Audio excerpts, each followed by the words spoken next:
How can the richest man be the poorest of all? Arthur had everything money could buy: mansions, yachts, rare artifacts. But in his lonely nights in Beverly Hills, he discovered the cruelest truth. His marble walls echoed only the sound of an empty heart. He was a prisoner of his own fortune, a collector of everything except the one thing that matters: a genuine connection. Until a storm raged over Los Angeles and brought with it a gift no check could buy. Abandoned on his gate, soaked and shivering, was Leo, a deaf and mute orphan who carried on his back not just a battered backpack, but the weight of a world that had always ignored him. His eyes, however, held a secret, a glimpse of a hope that refused to die. This is the story of how the man who had everything learned from the child who had nothing. It's a journey of transformation and redemption, where the courage of a broken heart confronted the prejudice of a noisy world. Prepare to witness a silent miracle, a bond forged in adversity that will prove that sometimes the sweetest justice is finding your place in the world, and that true love doesn't need words to be heard. Your faith in humanity is about to be restored. Arthur lived secluded in his Beverly Hills mansion, a marble palace where the corridors echoed only with the sound of his own footsteps. Its walls housed a fortune in rare artifacts, each piece a desperate attempt to fill a void that not all the money in the world could cover. He collected objects of unquestionable beauty, but his life was the ugliest thing he knew. His days were a perfect choreography of video meetings and solitary dinners, where the clinking of silver cutlery was the only sound that broke the silence. He had built an empire with his own hands, but he had no one to share the throne with. At night, he wandered the corridors like a ghost in his own castle, pretending that solitude was a choice, not a sentence. Fate had given him everything except what truly mattered.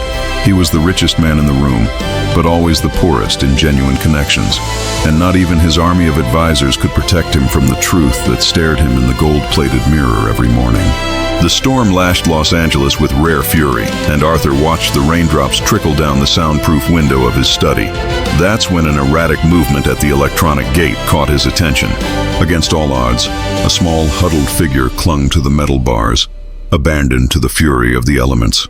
Something about that helpless silhouette made his icy heart crack. Without thinking, Arthur ran through the rain, his Italian shoes soaking up the grass.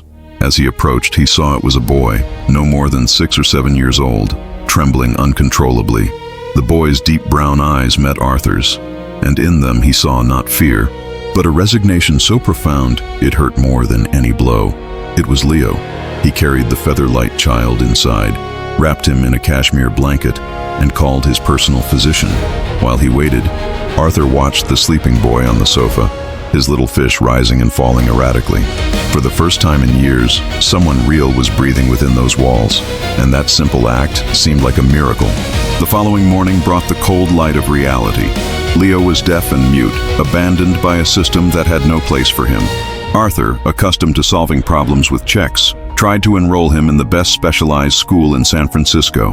But the principal, with a coldness that surpassed his own, looked at Leo and then at Arthur, questioning whether a single man, with no experience with special needs children, could truly offer what was needed.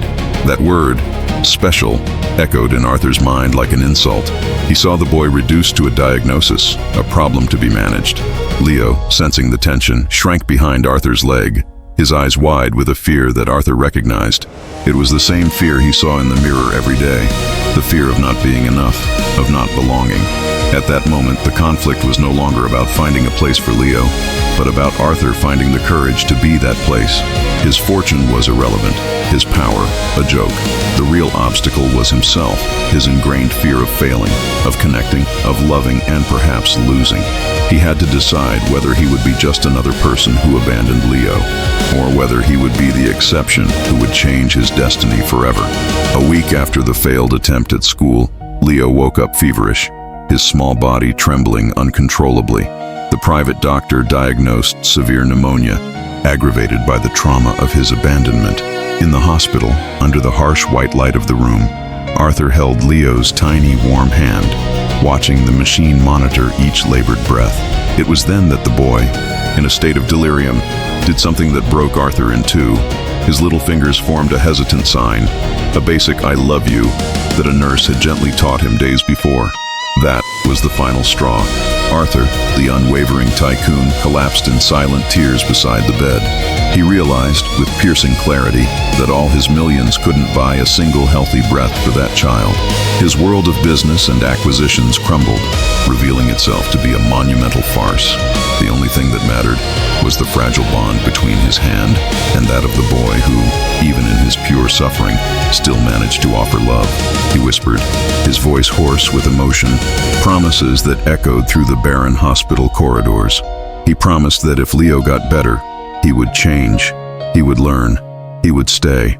In that hospital room, the man who controlled an empire surrendered completely, accepting that his greatest transformation would not be in business, but in his own character. Fate had given him a second chance, and he wouldn't waste it. In the months that followed, the Beverly Hills mansion witnessed a silent revolution. The expensive artifacts were gradually replaced by colorful finger drawings, and the sound of Arthur's piano filled the hallways. He had discovered that, although Leo couldn't hear the notes, he could feel their vibration through the piano and the floor. Music became his secret language, a bridge where words failed. Arthur, the collector of objects, had become a cultivator of moments. Arthur's redemption wasn't just about raising Leo, but about rediscovering himself. He used his vast influence and wealth to establish a foundation for deaf children, channeling his long-held desire for legacy into something that truly mattered. He faced resistance from his family, who saw his newfound passion as a whim and chose Leo without hesitation, proving that true love is the only inheritance worth fighting for. Now, when Arthur looks in the mirror, he no longer sees an empty man. He sees a father. He sees the very image of overcoming. Leo, flourishing in an environment of pure acceptance, taught him that true justice is not found in the courts, but in giving every soul a chance to shine. His journey proved that the greatest miracle is not accumulating wealth, but finding out hope in the most unexpected places, and that compassion is the only universal language that can restore faith in humanity. Arthur discovered a new way of seeing the world, a lesson in hopes taught without a single word. He began to notice things that were previously invisible to his hurried eyes. The intricate web of a spider caught in the morning dew, the joyful dance of falling leaves in autumn, the pure happiness etched on Leo's face as he felt the warmth of the sun on his cheeks. Wealth, he realized, wasn't in his coffers, but in these small, everyday miracles. They developed simple rituals that became the foundation of their days. Every morning, Arthur would take Leo to the garden, and together they would listen to the birds, gently placing their hands on the tree trunks to feel the vibration of their songs. In the afternoon, Arthur would meticulously learn and practice sign language, his initially clumsy fingers slowly forming words of affection that made Leo's eyes shine with intense pride. The mansion, once a museum of solitude, now pulsed with a new and authentic life. The transformation was palpable. The silence was no longer a void to be filled, but a space of profound connection. Arthur realized that Leo didn't need to be fixed. It was the world around him, with its barriers and prejudices, that needed a revolution of compassion, and he was willing to lead it. Determined to give Leo a normal life, Arthur scheduled a visit to Oak Ridge Academy, a private school in San Diego renowned for its resources. He dressed Leo in impeccable attire and rehearsed a polite greeting with him in sign language. However, upon being greeted by the principal, a woman with an icy smile, the atmosphere instantly changed. Her eyes scanned Leo not as a child, but as a logistical problem, a special case that would divert their precious resources. The headmistress, in a soft but condescending voice, explained to Arthur that, unfortunately, her faculty wasn't equipped to handle such specific needs. She suggested, without even looking directly at Leo, that a specialized institution would be a more suitable environment. The word institution echoed in the ornate hall like a blow, and Arthur felt Leo's hand tighten in his, a subtle tremor of rejection that he understood perfectly. Without saying a word, Arthur knelt down to the boy's level. He gently took Leo's hand and, in front of the surprised headmistress, helped him perform that same rehearsed greeting, a nice to meet you in sign language.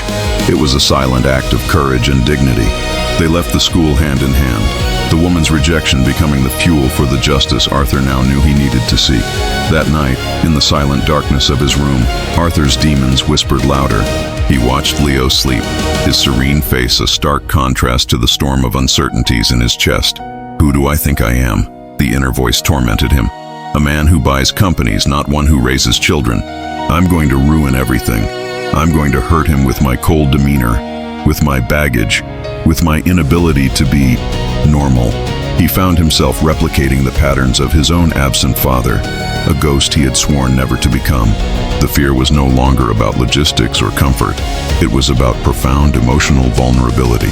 Caring for Leo meant giving another person the power to destroy him, and that was more terrifying territory than any billion-dollar negotiation he had ever faced. He almost picked up the phone to call his assistant and begin the process of finding a truly suitable place. His fingers hovered over the screen, but then a small sigh from the bed made him hesitate. Leo turned, and a peaceful smile crossed his face, as if he were having a happy dream. That simple sign of peace was a beacon in Arthur's darkness, a glimpse that perhaps, just perhaps, his presence was already a comfort, and not a threat. The fever returned with a vengeance a few weeks later, more ferocious than before. Leo began convulsing on the living room floor, his small body shaking uncontrollably while Arthur, in a panic, held his head and screamed for help. The ambulance seemed to take forever to arrive, and every second was an agony of helplessness. At the hospital, the doctor spoke of serious complications and risk of septicemia, and Arthur felt the ground disappear beneath his feet. He was forced to wait outside the ICU, a powerful man reduced to a helpless spectator, his empty hands trembling. Each minute felt like an eternity of self-recrimination. He had failed. His wealth, his influence, nothing mattered in the face of the possibility of losing that boy.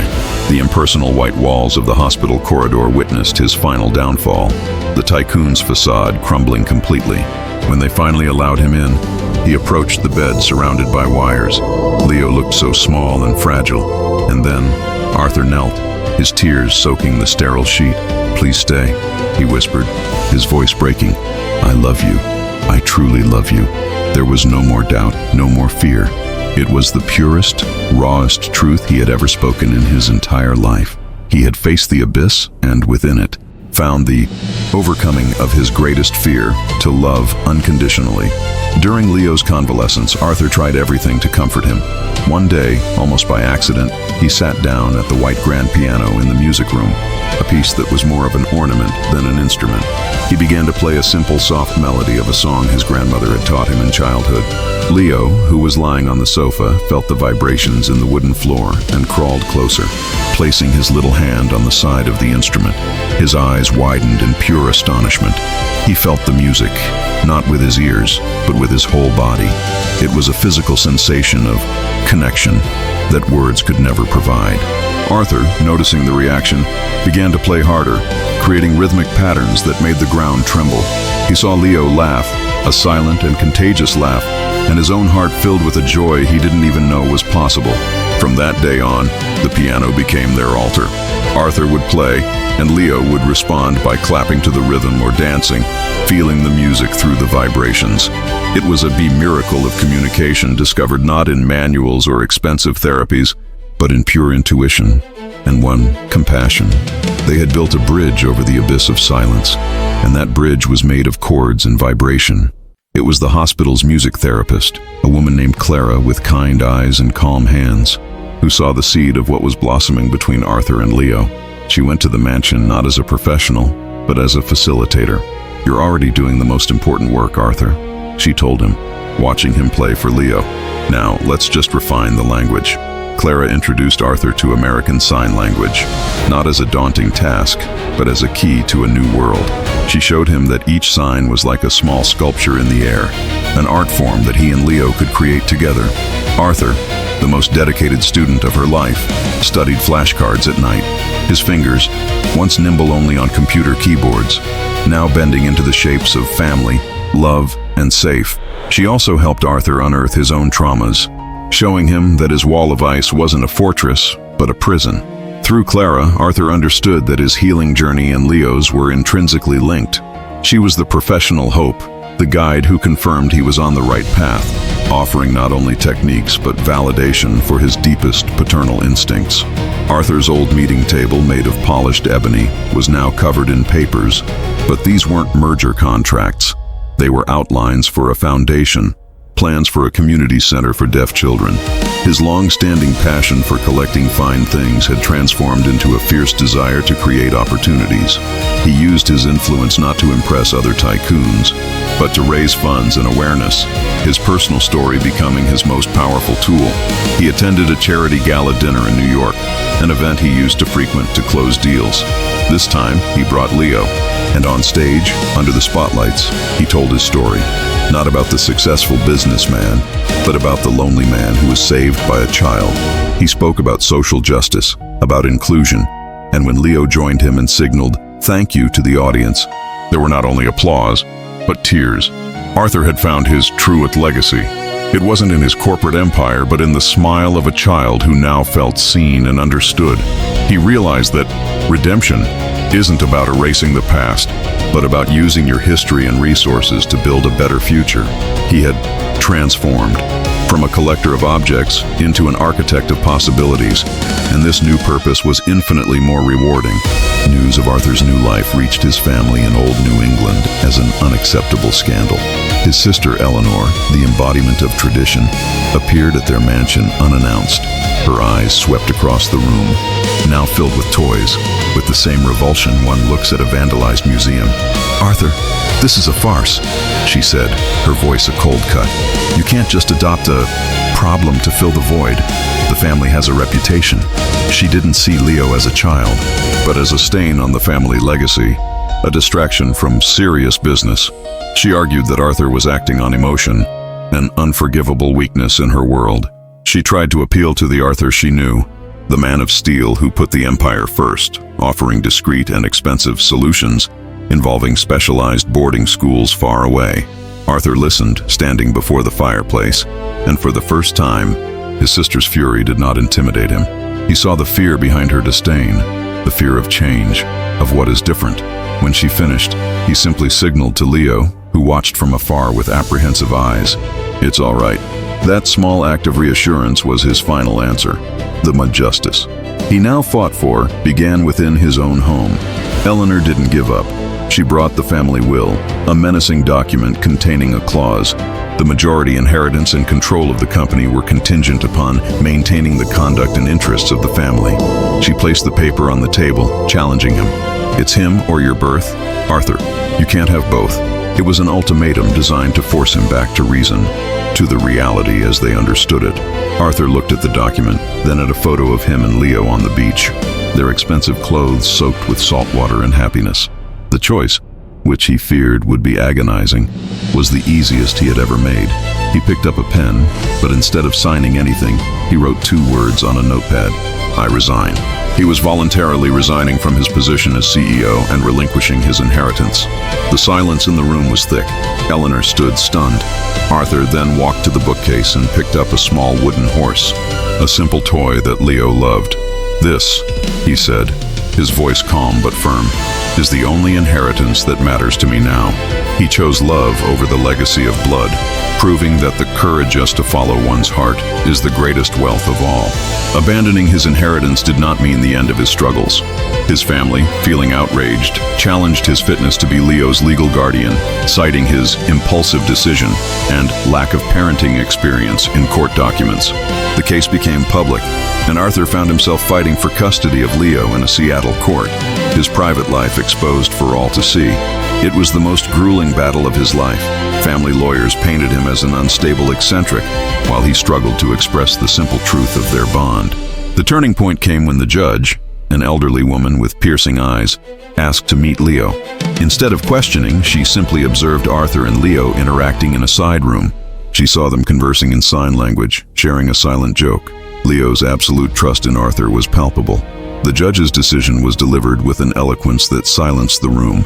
She spoke of the best interests of the child, not as an abstract concept, but as the presence of unconditional love and a safe home.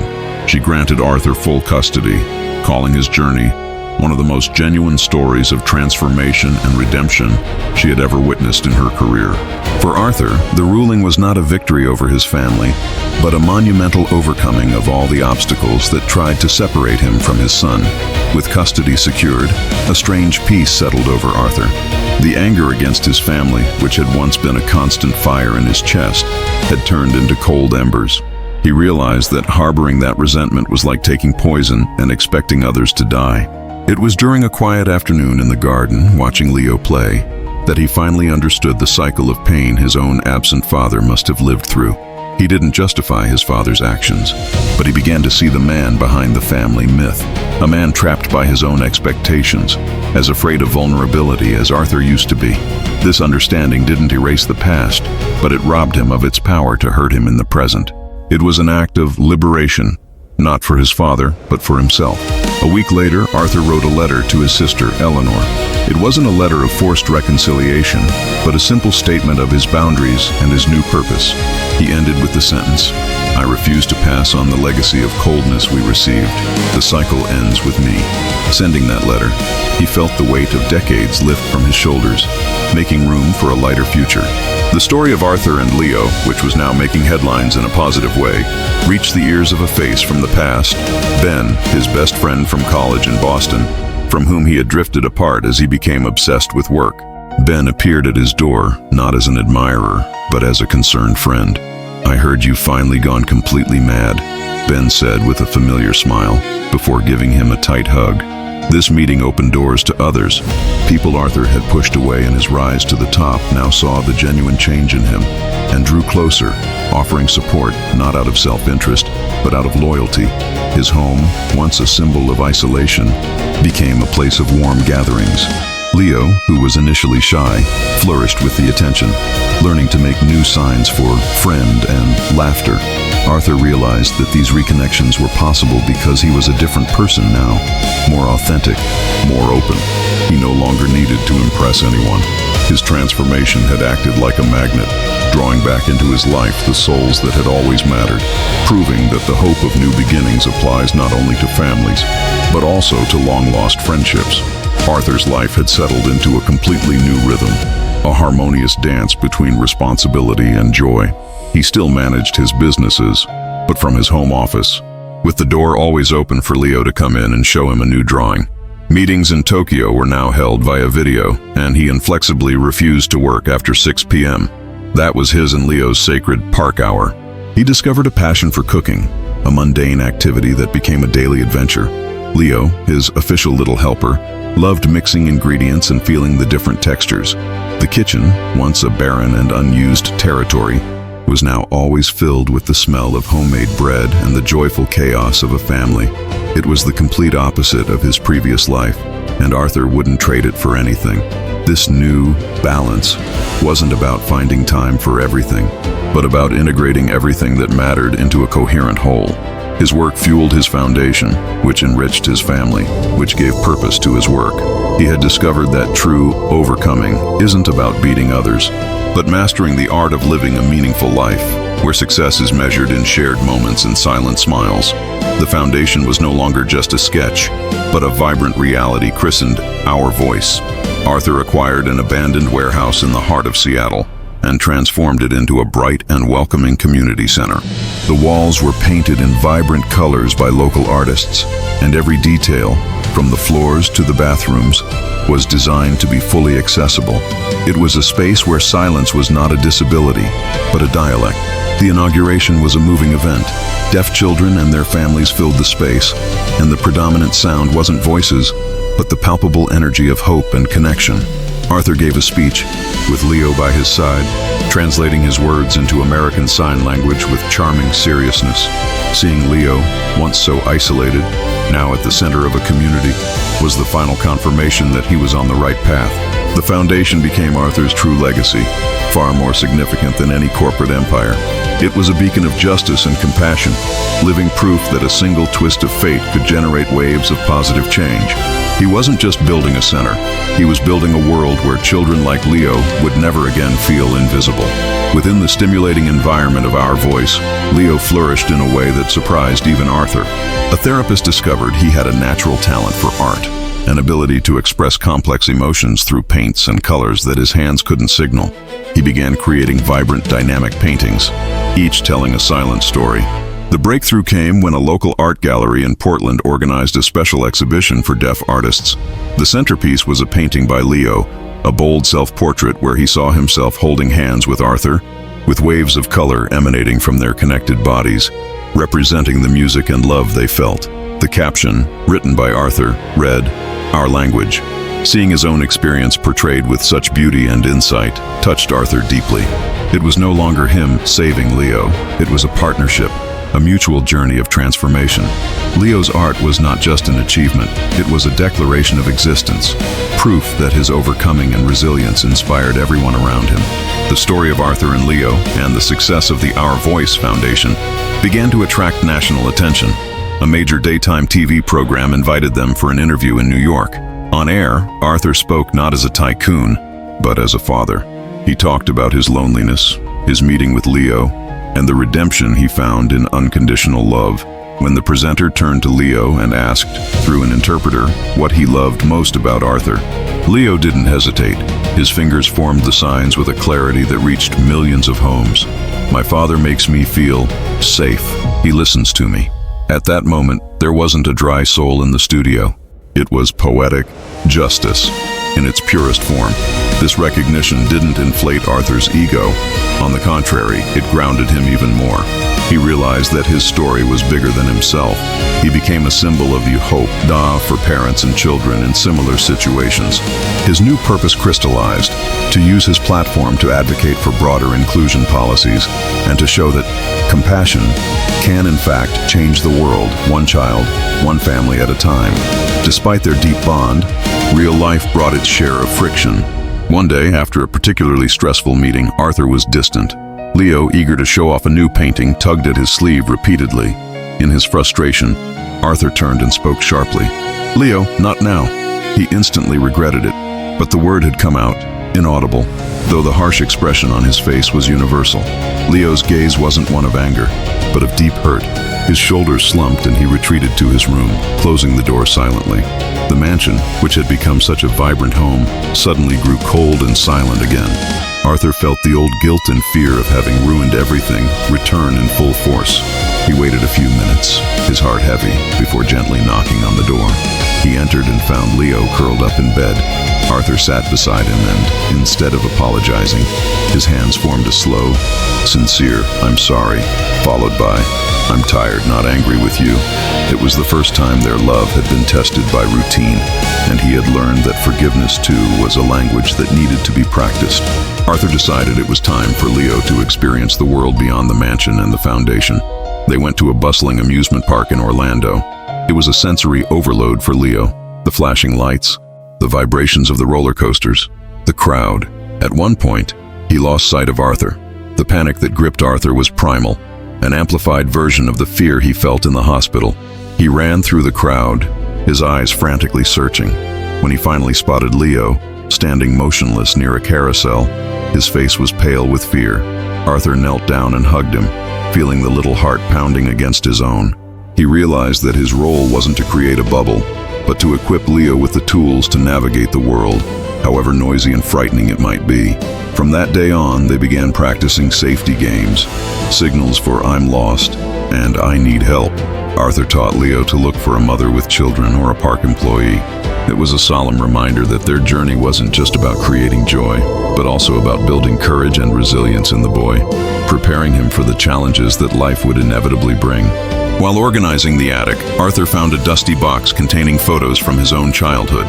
There were pictures of him, a serious boy in expensive clothes, next to an equally serious father. Instead of the usual pain, he felt a pang of compassion. He showed the photos to Leo and gestured, "This is my father." He didn't know how to be happy. By giving voice to this truth for Leo, he finally accepted it for himself. He was no longer the emotionally abandoned boy, nor the lonely tycoon.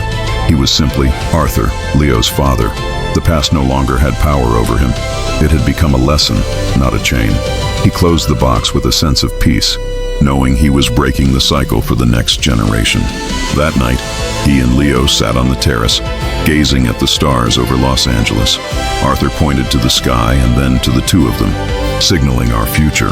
Leo smiled and signaled back, bright. In that moment of quiet understanding, Arthur knew that every difficult choice, every moment of overcoming, had been worth it. Destiny wasn't a sentence, but a story they were writing together, and the next chapters were filled with infinite hope. The Our Voice Foundation organized its first major fundraising event, a silent concert where the music was felt through vibrating floors and lights that danced to the rhythm. Arthur, used to speaking to CEOs, was nervous. He stumbled over his words during his opening speech, and his sign for thank you came out a little crooked. A child in the audience, without malice, laughed and corrected his sign with his own little fingers. Instead of embarrassment, Arthur laughed along, a genuine, free laugh that echoed in the hall. He made a comical face at the child and tried again, receiving an enthusiastic thumbs up in return. At that moment, he wasn't the tycoon or the philanthropist. He was just a student, learning from the wisest masters. The humility of being taught by those he sought to help was a more valuable lesson than any praise. That night proved that true connection doesn't come from perfection, but from authenticity. By allowing himself to be vulnerable and learn in public, Arthur broke down the last barrier between himself and the community. He showed that transformation is an ongoing process, and that sometimes the courage to look foolish is the greatest act of leadership. An article in a prestigious business newspaper publicly questioned Arthur's motivations. The text, written by a cynical critic, suggested that his entire journey of redemption was nothing more than an elaborate marketing campaign to revitalize his personal brand after his turbulent departure from the family business. The headline was cruel. The Tycoon and the Child, a love story or a business story? The words of the article pierced him like poison. On a rainy night, staring at the ceiling, Arthur's old insecurities whispered that perhaps the critic was right. Perhaps he was merely deceiving himself, using Leo as a prop for a convenient narrative. It was the darkest temptation from the start, to doubt the purity of his own heart. He went to Leo's room and watched the boy sleep, his face illuminated by the moon-shaped lamp. Leo held the small wooden horse that Arthur had given him. On the bedside table was the drawing of our bright future. The truth, tangible and pure in that silent room, dispelled the darkness of empty words. The inner justice he had built was stronger than any external doubt. Instead of ignoring the article, Arthur confronted it with brutal honesty. He was invited to the same business program that had criticized him. Sitting before the same skeptical interviewer, he didn't use data or numbers. He simply told the story of the night in the hospital, of the promise whispered beside Leo's bed. He spoke about the fear, the pain, and the messy, imperfect journey of love.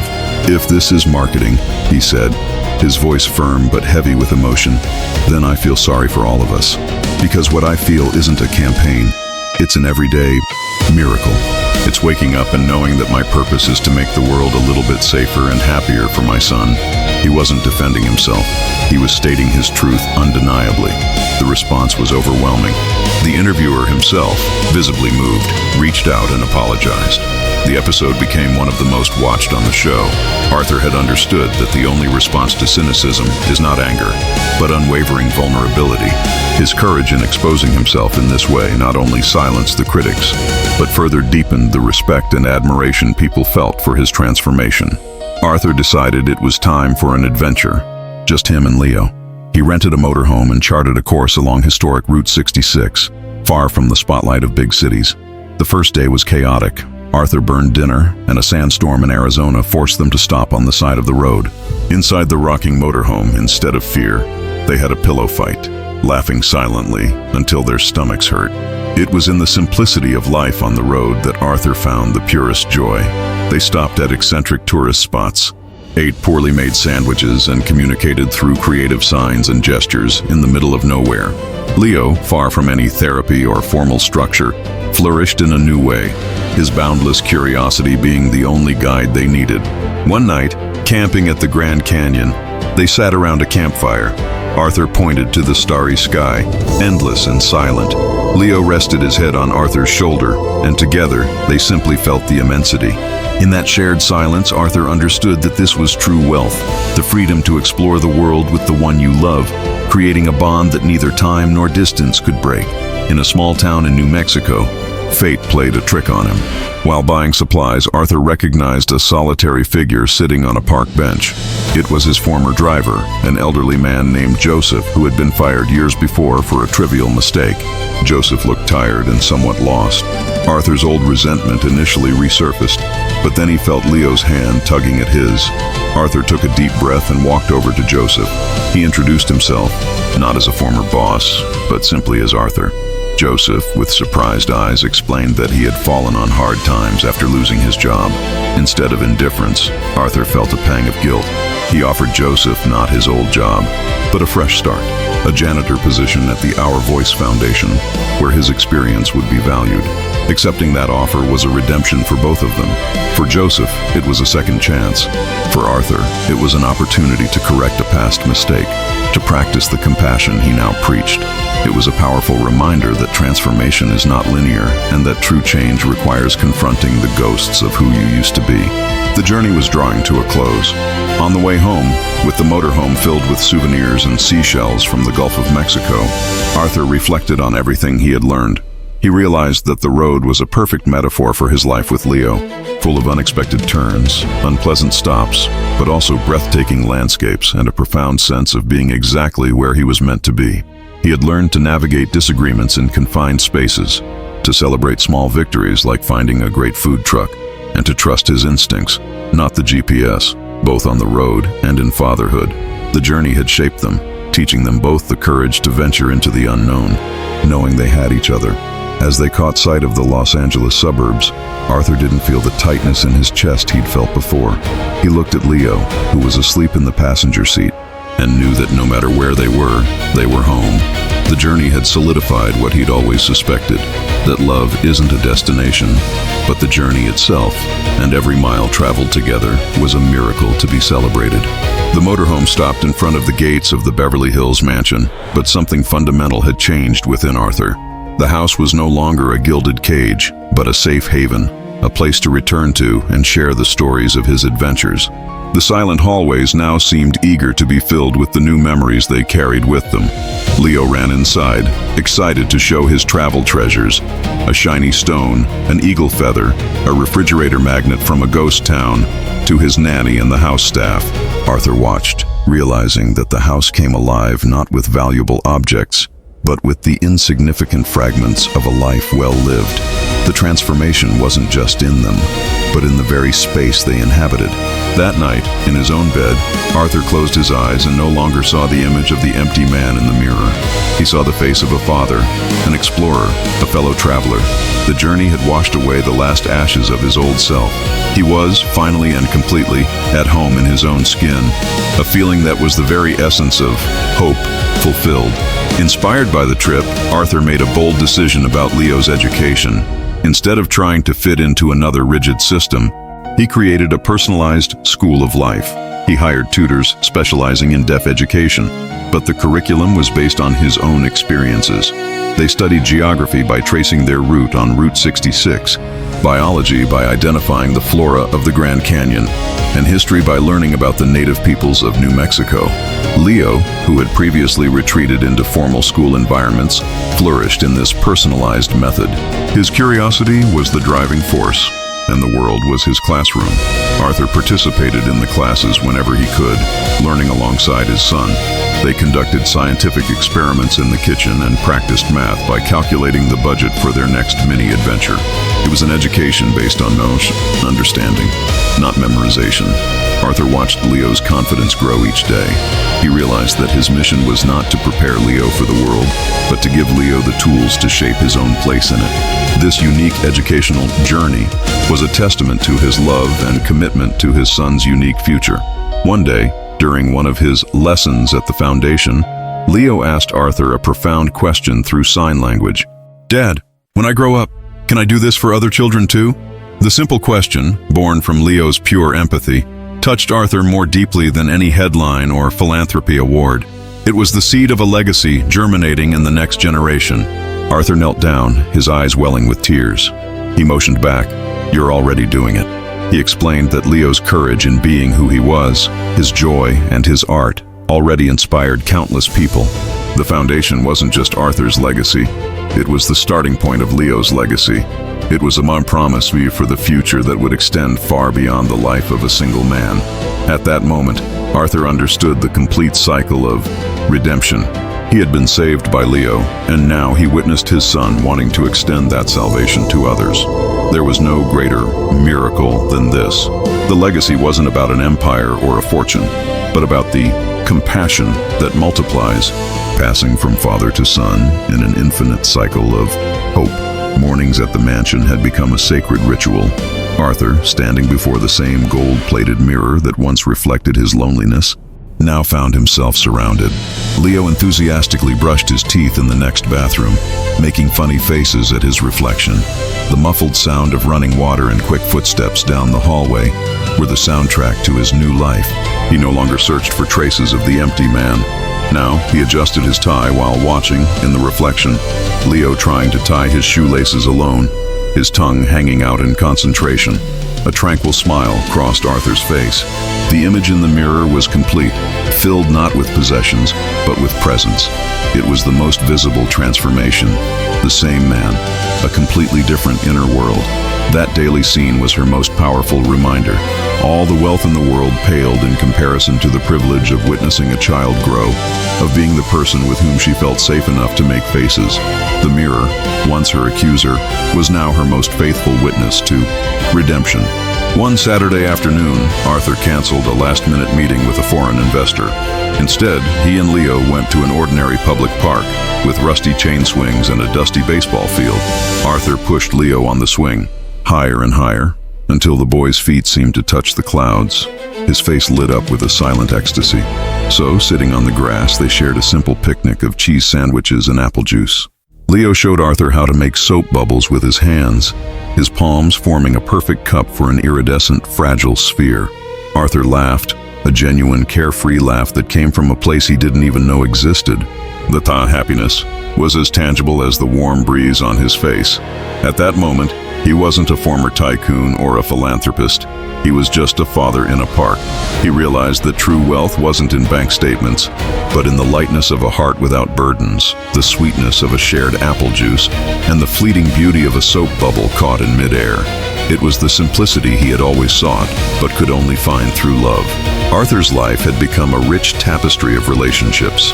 Ben, his old friend, was now a constant presence, bringing the joyful chaos of his own children into the mansion. Joseph, the former chauffeur, tended the garden with proud zeal and always had a treat hidden for Leo. The therapist Clara had become a beloved advisor. The house was always full of life, of real people. It was a support network built not out of self-interest, but out of loyalty and genuine affection. Arthur watched Leo interact with each person, learning different lessons from each. Patience with Joseph, mischief with Ben's children, and kindness with Clara. He was no longer raising Leo alone. He was raising him within a village full of love, a stark contrast to his own isolated childhood. This web was his greatest achievement. It proved that priest compassion is contagious. By opening his heart to Leo, he unwittingly opened doors to all these other wonderful connections. His journey of solitude had, paradoxically, led him to an incredibly rich life and community, showing that love, when freely given, returns multiplied. Arthur and Leo's story had become public, but not as a scandal or a passing curiosity. It had established itself as a modern tale of redemption and love. When they went to a cafe in Santa Monica or to a movie theater, people no longer whispered or pointed. Instead, they offered smiles of recognition. Sometimes a deaf person or a parent of a child with a disability would approach and silently signal thank you to Arthur. This new normal was proof of the power of authenticity. Arthur no longer needed to pretend to be someone he wasn't. He was simply Leo's father. The acceptance from the outside world mirrored the peace he had found within himself. The fight for justice and understanding had borne fruit, creating a space where his unusual family was not only tolerated, but celebrated. Leo, who once hid behind Arthur's legs, now waved to people with serene confidence. He had grown up in this environment of acceptance, internalizing it as his reality. For Arthur, seeing this confidence in his son was the greatest victory over prejudice they could have achieved.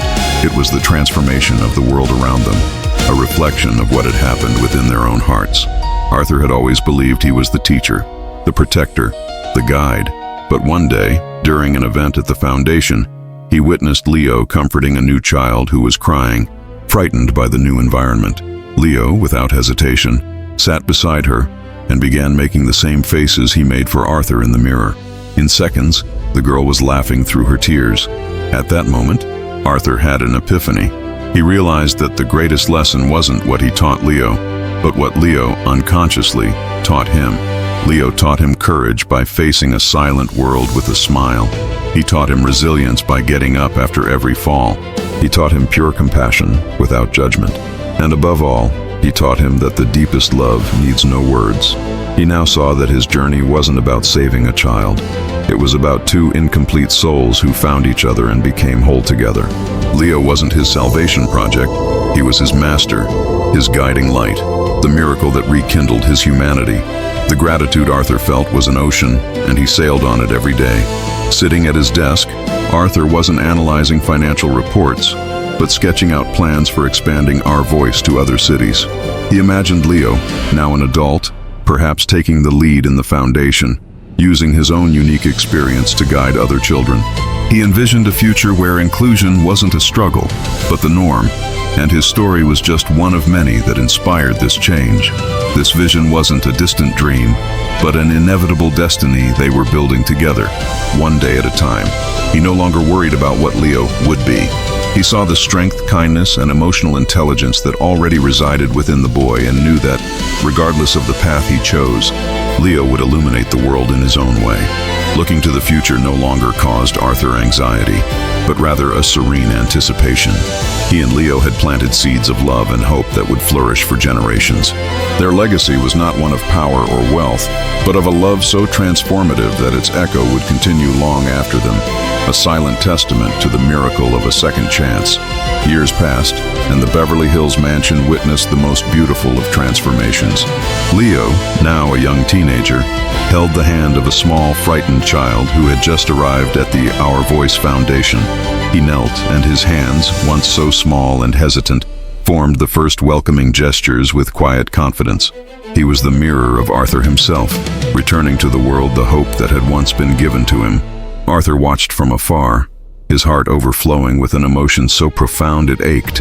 He didn't see an orphan being saved, but a new cycle of compassion beginning. Leo, unknowingly, was passing on the same unconditional love that had rescued him, proving that true redemption is a circle, not a final destination. The journey that began with an act of acceptance in a storm now blossomed into others, multiplying infinitely. At that moment, Arthur understood the deeper meaning of his destiny. All the pain, the loneliness, and the struggle had not been in vain. They were the necessary prelude to this perfect scene.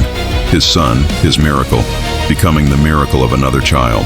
The boy who could neither hear nor speak was teaching the world the most eloquent of lessons, that love is the only language that truly matters, and that a single twist of fate can restore faith in humanity forever. And so, dear viewer, the story of Arthur and Leo comes to an end, but your own journey is only beginning. Look around you.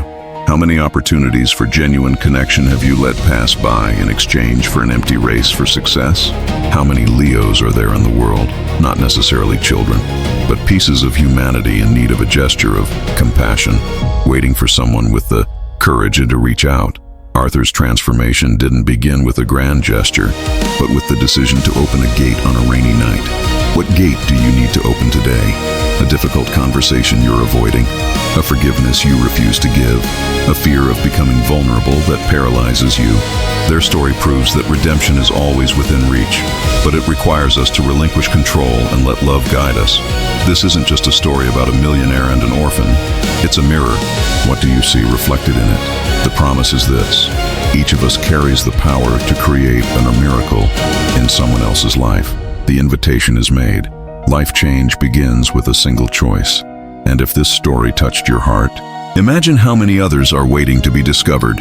Subscribe, turn on notifications, and let's continue this journey together, because the world needs more stories that restore faith, and yours could be the next one.